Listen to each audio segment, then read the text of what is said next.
Hello everyone, my name is Mrs. Quinn, and while the school's off, I'm going to read a fairy tale or fable every Friday. So for this week's Fairy Tale Friday, I'm going to tell you the story of how the elephant got its trunk. The story was originally written by Rudyard Kipling and is part of his Just So Stories collection, but this is my shortened version.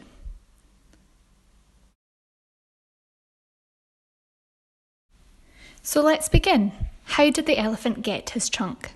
Legend has it that the elephant never used to have a trunk. Instead, he had a blackish, bulgy nose as big as a boot that he could wriggle about from side to side. However, he couldn't pick things up or do any other interesting things with this useless nose. One day, a baby elephant was born. This elephant was different from all the rest, as he had an unstoppable curiosity about everything, and he was constantly asking questions. He wondered why the ostrich's tail feathers were just so, and the giraffe, why did he have spotty skin? Next he asked the hippopotamus why her eyes were red, and so the baby elephant continued to bother all the animals with countless annoying questions. He asked questions about everything that he saw, or heard, or felt, or smelt, or even touched.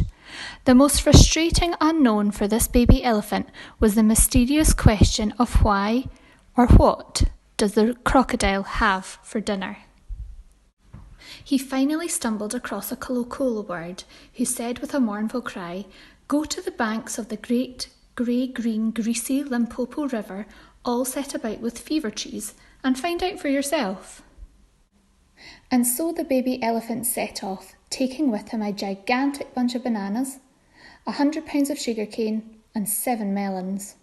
As he went, eating melons, he threw the rind about with his useless nose. Eventually, he made it to the banks of the great grey-green Limpopo River with the fever trees, precisely as the kolokolo bird had said. Bear in mind that until that very week, and day, and hour and minute, the baby elephant had never seen a crocodile. And finally he asked an unknown creature, who was in fact the crocodile himself, the question he'd hoped to finally relieve himself of. What does the crocodile have for dinner? The crocodile winked one eye as the baby elephant came closer. He put his head down close to the crocodile's musky, tusky mouth, and the crocodile caught him by his little nose and said between his teeth, "I think today I will begin with eating a baby elephant." The baby elephant sat back on its haunches and pulled and pulled and pulled against the crocodile's tug. His nose began to stretch and stretch.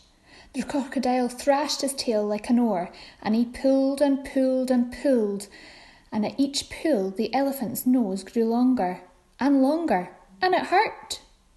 Eventually the crocodile let go of the elephant's nose, and there was a gigantic splash that you could hear all up and down the Limpopo River. The baby elephant waited 3 days for his trunk to shrink, but it never grew any shorter. By the end of the 3rd day, the baby elephant had begun to notice the advantages of having such a long nose. A fly stung him on the shoulder, and before he knew it, he lifted up his trunk and squatted the fly away. That was advantage 1. Advantage 2, he was able to pluck large bundles of grass and stuff them into his mouth with ease. Advantage 3, he was able to scoop up a dollop of mud from the banks and slap it on his head to cool himself down. And so, with the many advantages provided by this extended trunk, elephants never missed their old blackish bulgy noses as big as a boot that they could wriggle about from side to side, and that is how the elephant got his trunk. I've put together a list of a few activities you could do based on this story. It's up to you whether you'd like to have a go at the mild, spicy, or hot activity.